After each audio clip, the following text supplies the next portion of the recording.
నమస్తే. ఈ కూరల సల్లగుండా ఇంట్లో మనం టమాటా కూర తప్ప ఇంకేది వంటలేదు. అందుకే నేను మా బావ అనేది ఫిషింగ్ రాడ్ అయితే ఎత్తుకుని మా ఊరు ఉన్న కాలువ దగ్గరికి అయితే వచ్చినాం. మనం వేస్తున్న కాలంలో అయితే చేపలు అయితే కదులుతున్నాయి, కానీ మనం వేస్తున్న గేలానికి అయితే చేపలు అయితే కొట్టట్లేదు. అవి మంచిగా అయితే నీడ కింద అయితే దాగు ఉన్నాయి. ఇవాళైతే ఫిషింగ్ రాడ్తో కొరమేం చేప అయితే పట్టాలి, మనం ఇంటికి పోయి మంచిగా అయితే పులిసి పెట్టాలి. కానీ అయినా కూడా గదులుతలేదు మా ఆ చేప గేలానికి కూడా పడట్లేదు. ఇదే ఫిషింగ్ రాడ్తో మనం చేపలు పట్టి చాలా కాలం అయితే అయినది, అందుకనేమో ఈ చేపలు అయితే పడట్లేదు గేలానికి. ఈ కాలం ఎంత దూరం ఉందో అంతవరకు అయితే మనం ఫిషింగ్ రాడ్ తో గాలం అయితే వేసుకుంటా పోతాం. ఏదో పక్క అయితే కొర్రమే చేప అయితే పడుద్ది, మనకైతే మంచిగా అయితే పులుసుకైతే వస్తుంది. మనం వీడియోని ఎక్కడ క్లిప్ చేయకుండా లాస్ట్ వరకు చూడండి, చాలా ఇంట్రెస్ట్ అయితే ఉంటది. ఇదే కప్పతో ఇదే కాలంలో మనం కొర్రమేం చేపలతో జబర్దస్త్గా పట్టినాం. ఆ కప్ప చూసారా, దానికి కళ్ళు కూడా లేవు అనమాట. కప్ప కూడా ఊసిపోన్నది. కానీ మనం అయితే బహుశా ఎండకైతే వచ్చిన వాళ్ళ ఏమో కొర్రమేం చేప అయితే నీడ కిందే దాగు ఉన్నది, అందుకే గాలంకైతే కొట్టట్లేదు.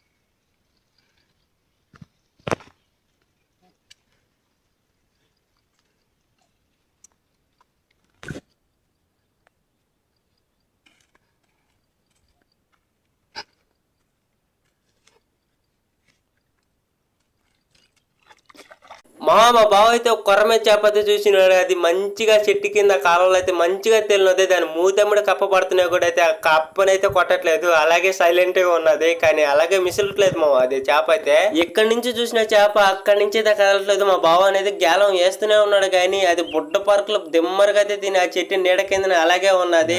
ఇంక నేను చేస్తాం, కప్ప దాని మూతమ్మడి పడినా కూడా ఇంక కొట్టట్లేదు.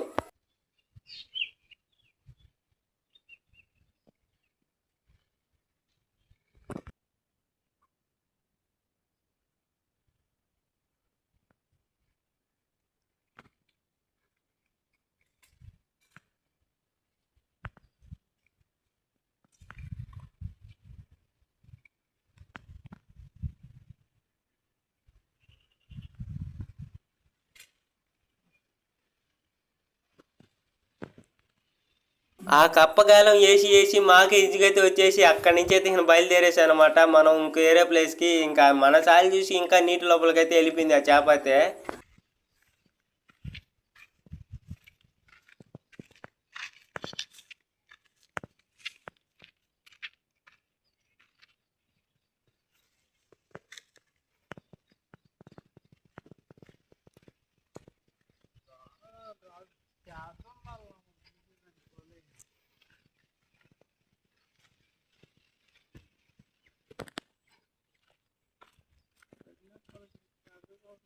ఇదేమో మన ఊరి చెరువు. ఇప్పుడైతే మన పడవల దగ్గరికి వచ్చాం. మనం చాలా రోజులతో ఉంటుంది పడవలు చూసి, అందుకే ఇప్పుడైతే వచ్చాం. మనం పడవలు పెట్టినప్పుడు అయితే ఈ సొందైతే నీళ్ళైతే లేవు, ఇప్పుడైతే నీళ్ళైతే వచ్చున్నాయి. ఇంక మా బావ అయితే ఆ ఫిషింగ్ రాడ్ ఎత్తుకుని ఆ కాలం ఎమ్మటనే గేలం వేసుకుంటా పోతా ఉన్నాడు. కానీ కొర్రమే చేప అయితే పడద్దో అయితే నమ్మకం అయితే లేదు.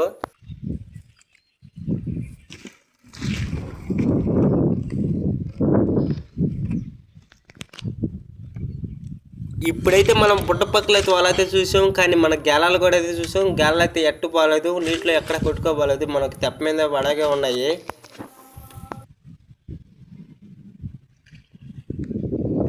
మా గిదే చెరువులో ఒక్కొక్క కొర్రమేం చేప అయితే జబర్దస్త్గా అయితే ఉంటుంది. 3 కేజీలు 4 కేజీలు కొర్రమేం చేప అయితే ఉంటుంది. అలాగే గ్రో చేప కూడా బాహుబలి సినిమాలో ఉన్న దున్నపోతులు లాగా అయితే ఉంటాయి. ఇంక ఫిషింగ్ రాడ్తో నేను మా బావ వేసి అలిచిపోయినా, కానీ గేలం వేసి ఇంక మనం అయితే ఇంటికాడ పంచాయతీ పెట్టుకుని మరి అయితే వచ్చిన కొర్రమేం చేప తెస్తానని. ఇంక మనం పోతా ఒక 200 చికెన్ అనేది వెళ్తా ఇంక ఇంత మరి. ఇదే మా వీడియో. మన వీడియో నచ్చినట్లయితే లైక్ చేయండి, షేర్ చేయండి, సబ్స్క్రైబ్ చేయండి. మరొక వీడియో అయితే మళ్ళీ మీ ముందుకు వస్తా జబర్దస్త్గా. ఉంటా మరి, బాయ్.